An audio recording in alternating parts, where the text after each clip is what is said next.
आई। जब राम जी पढ़ने के लिए गए तो विद्या स्वयं चल करके आई है।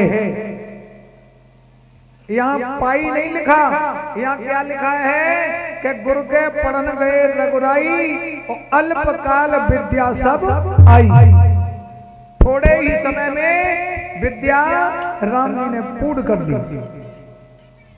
अब ध्यान देना, वैसे भगवान को पढ़ने की कोई जरूरत नहीं थी, लेकिन भगवान फिर भी पढ़ने के लिए गए।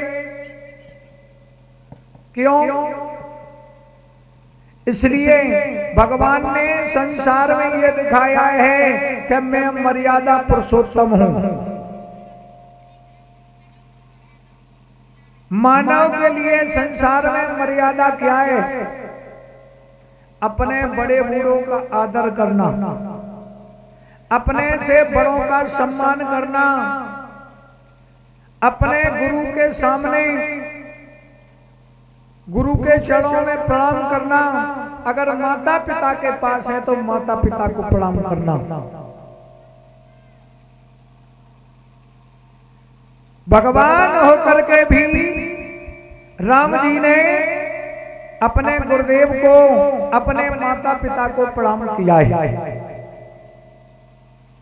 तो इस कथा से सीख मिलती है कि प्रत्येक प्राणी को अगर अपने माता पिता के पास है तो अपने माता पिता को प्रणाम करे, और अगर गुरुदेव के पास है तो अपने गुरुदेव को प्रणाम करे।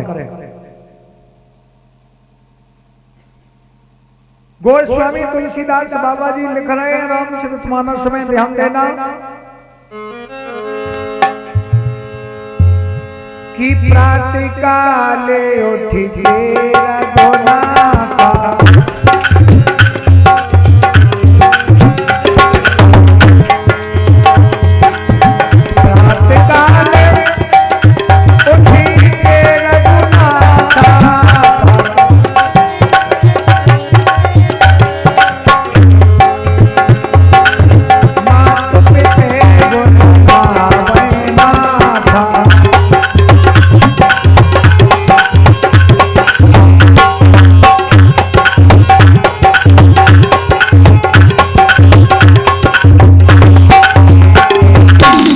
प्रातः काले उठी रघुनाथा, मात पिते गुण गावे नाथा।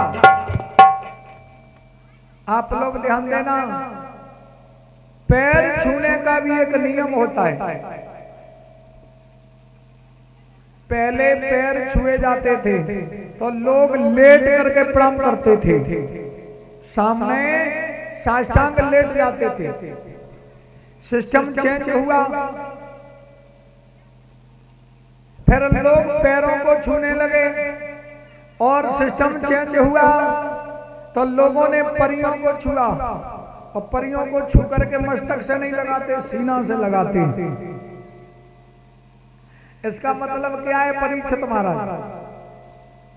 इसका मतलब तो ये है कि अगर हमारे सीना में ताकत रही तो तुम्हारी परियां तो ये हम तो रही दी हैं, नहीं वही विचार करो।